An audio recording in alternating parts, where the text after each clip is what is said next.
Le nom même de cette petite ville aux portes du Beaujolais reste un mystère. Tarare. Elle est la seule à le porter. Voilà déjà un de ses caractères uniques.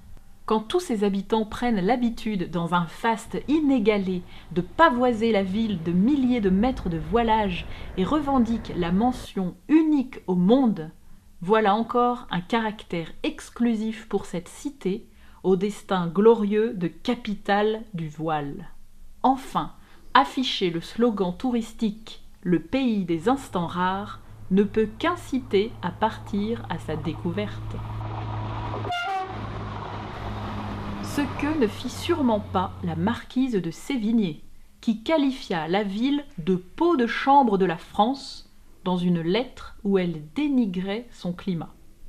Si Tarare n'a pas de label plus beau village de France, ni de joyau au patrimoine mondial, c'est que sa richesse se dévoile ailleurs, au cœur des gens.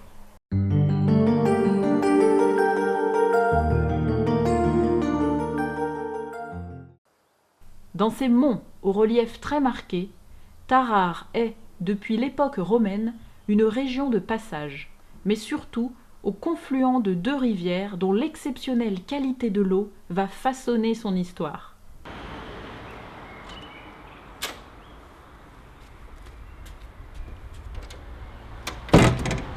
Je suis un homme du textile, j'appartiens à l'ennoblissement, au rasage du tissu.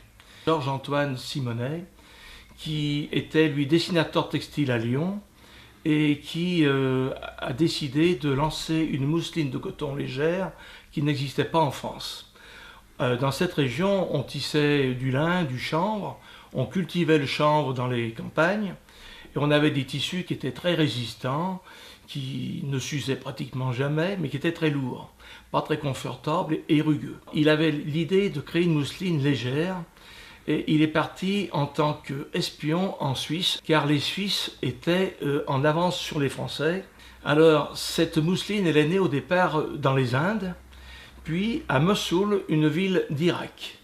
Donc cette ville d'Irak était très appropriée pour la mousseline, pour les vêtements arabes, et elle avait un confort pour les pays chauds. C'était très intéressant. Mousseline souple, légère, et très agréable à porter. Alors il est allé en tant qu'espion pour travailler, et puis il a ramené en secret quelques ouvriers suisses. Son idée géniale a été d'appliquer au coton la délicatesse du travail de la soie. À l'époque, on pouvait être puni de mort à la révélation des secrets de fabrique.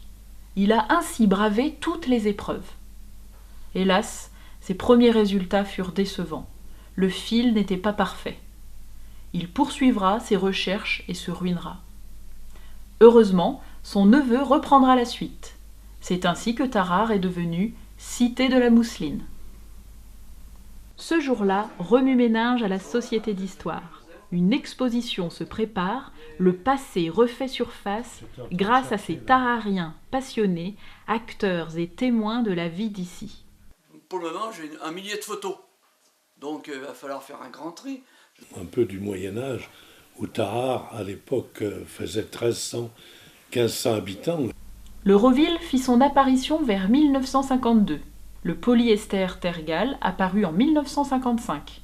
À cette époque, 3500 personnes travaillaient pour le textile, et vient ensuite l'acrylique et le krylore. Alors les textiles artificiels, quelle bagarre il y a eu pendant 10 ou 15 ans. Les gens qui faisaient la soierie naturelle, quand ils entendaient parler de la soie artificielle, ils ont réagi parce qu'on pensait que le voile de coton, c'était la succession de la mousseline, parce que c'était naturel. En 1860, on compte 50 fabriques, environ 20 000 métiers et 50 000 ouvriers, y compris les enfants, tissent la mousseline dans les monts de Tarare. Après la mousseline proprement dit, on est arrivé au voile tergal. Parce que c'est lui qui a commencé à traiter le voile rhodien. Alors chaque fois, Père Pichat, il prenait un truc comme ça. Moi, je sais traiter, regarde, il est nerveux mon truc, regarde. Et c'est vrai. Et il revenait impeccable. Et regardez, on peut dire c'est vraiment infroissable. La broderie a une origine qui se perd dans la nuit des temps.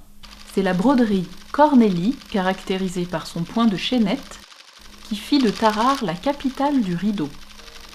À Tarare, on a surtout employé à une aiguille, c'était la machina, ou avec 3 aiguilles, la machinenne, avec lesquelles on faisait les bas du rideau, c'est-à-dire l'ourlet du bas.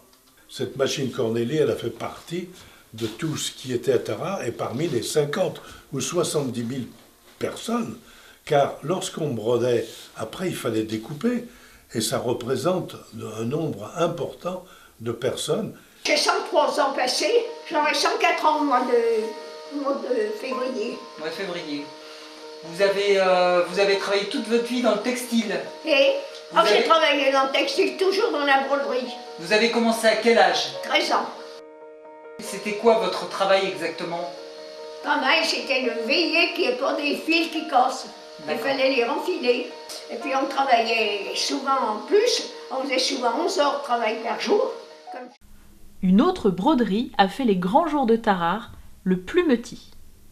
Le point de plumetis, on passe l'aiguille et on contourne le tissu et on le bourre. Si Tarare a connu une certaine notoriété, aussi bien au point de vue national qu'international, on avait quand même une chance depuis des siècles et des siècles, c'est qu'on s'est basé sur une population travailleuse. On n'en parlera jamais assez, les gens avaient l'habitude de travailler durement, mais efficacement. On peut vraiment tirer notre chapeau aux ouvriers et aux employés du secteur textile de Tarare. Il n'y a pas eu de procès que je connaisse de malhonnêteté en ce qui concerne la matière. Donc, consciencieux, honnête, travailleur. Quelques anecdotes ont toujours pimenté les périodes douloureuses. Et il y avait des parachutages dans la région pendant la guerre. Alors, les gens se précipitaient pour essayer de récupérer des choses. Les femmes avaient utilisé les toiles de parachute en soie pour se faire des culottes de soie. Mais alors, c'était la blague que l'on faisait quand on allait dans les bistrots et on soulevait les jupes des femmes pour voir si elles avaient mis les culottes des parachutes. C'était une façon de les cacher, les parachutes. On a été les premiers au monde à faire des métiers larges, jusqu'en 4,20 m. On n'a jamais glorifié les champions du monde tarariens, mais on a été les champions du monde de la grande largeur. L'histoire de la fête des mousselines est une belle aventure et se poursuit de nos jours. Plus qu'une fête, c'est un symbole. Je suis très, très attaché à la fête des mousselines, qui fait partie vraiment de nos racines. L'origine de la fête des mousselines de Tarare date de 1893. Et ça a été une fête somptueuse, d'une grande envergure. Et elle s'est renouvelée après tous les ans, des fois tous les 2 ans. Et puis, il y a eu les guerres. En 1955, on a recréé la première fête des mousselines après la guerre, qui a été une grande joie, qui était somptueuse. Et on a décidé depuis cette époque de la faire tous les 5 ans. Les années en 0 et en 5. Mousseline, voile, nom prestigieux. L'un évoque le berceau, les premiers pas. L'autre, le souci de se maintenir à l'avant-garde du progrès. Aussi, notre belle histoire est conçue à son intention pour lui faire revivre une des plus belles pages tarariennes, la fête des mousselines, dédiée à celui qui en a permis il y a 100 ans l'avènement, Georges Antoine Simonet. La fête débute dans la chanson des métiers. Navettes, bobines, bourdonnent et dispensent les fils dans les canevas préparés et surveillés par l'ouvrier. Cette machine que vous voyez, spécialement conçue pour tisser la mousseline, forme l'élément de base, essence même de la fête. Cette population a beaucoup de mérite et alors elle s'investit de manière bénévole pour la fête des mousselines. La fête des mousselines, les gens entrent en transe. Voilà, vous êtes dans le local où on prépare toutes les mousselines, tous les tissus qui vont servir à décorer la ville. Comme opération, ce sont les personnes qui travaillent ici, qui s'occupent du tissu, qui le coupent, on a des rouleaux de 200 mètres, et on le coupe en lait de 35 mètres, 40 mètres, qui permettent de faire les décorations.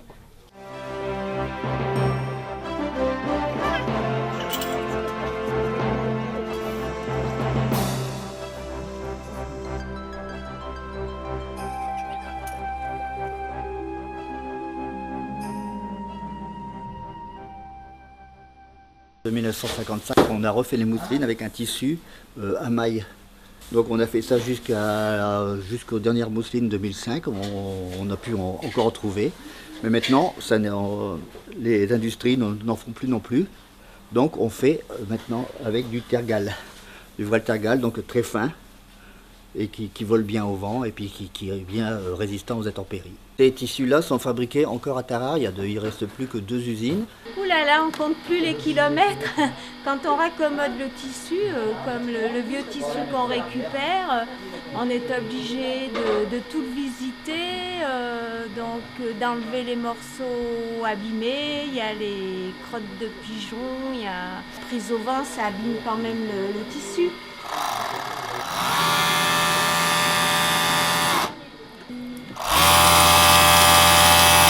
La décoration est l'affaire de tous, moment privilégié de rencontres, de partage et de convivialité. Et cela perdure depuis le XIXe siècle, où toutes les occasions, religieuses ou non, étaient propices pour orner les façades de mousseline. Il suffit de se rendre dans les salles et ateliers bien fermés où les nombreux bénévoles s'activent pendant des mois pour préparer en grand secret les décorations. Et c'est ainsi que certains peuvent se retrouver à préparer cet événement sur les lieux mêmes de leur ancienne usine. Tout un symbole. Non, mais pour faire on a du voile. Ah, mais le voile, oui.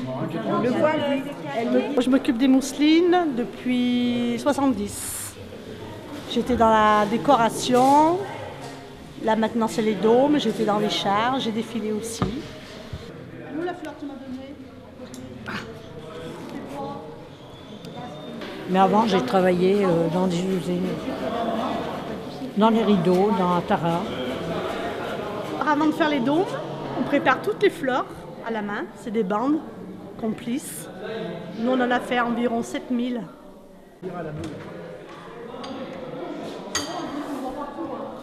Parce qu'on aime notre ville, on aime Tarare et c'est vrai qu'on a toujours connu ça depuis qu'on est enfant. On défilait quand on était gamin. Et quand on a eu l'âge de pouvoir aider pour la fabrication des chars, on s'est lancé. Voilà, et Tarare, sans la fête des mousselines, ça serait plus Tarare. Donc, on a plaisir de promouvoir notre ville au moins tous les 5 ans.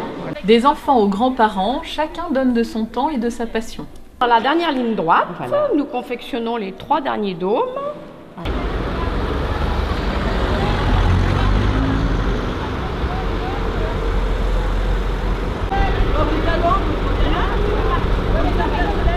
Personne ne se plaint des embouteillages lorsque les dômes prennent possession de la ville. Ah ben on y a débrouillé, c'était tout embrouillé donc maintenant c'est en bonne place, on va y attacher.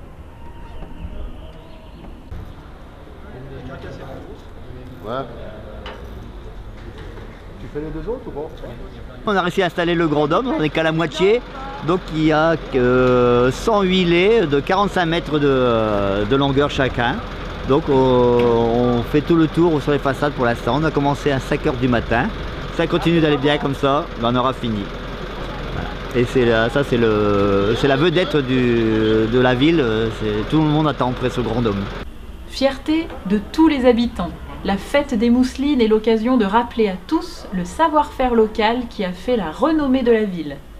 En 1912, il y a eu 200 000 mètres de tissu qui drapaient les édifices publics, comme on le fait aujourd'hui, si vous voulez, et puis beaucoup de dômes, beaucoup de dômes, très denses, très serrés. Dans les rues, c'était des vraies voûtes de tissu, 200 000 mètres. Alors, on décore le théâtre, on décore la gare, on décore la mairie, tous les édifices publics. Mais cette tradition, elle est restée. Mais 200 000 mètres, c'était un vrai record. Dans les années 80-85, on était monté à 150 000 mètres. Et puis petit à petit, la dureté de l'économie a fait qu'on a réduit à 100 000 ou 90 000 mètres cette année. Et puis on espère bien revenir à 150 000 mètres, parce que cela voudra dire que nous aurons retrouvé la croissance. On peut espérer, en professionnalisant cette fête des mousselines, c'est qu'on devienne la ville de France de la décoration des villes de France. Ça serait une activité nouvelle pour Tarare, et puis je souhaite que l'on ait une marque, Fête des mousselines, et la marque Dôme de Tarare, que ça nous appartienne. Une chose est sûre, Tarare ne laisse jamais indifférent et prépare toujours le lendemain.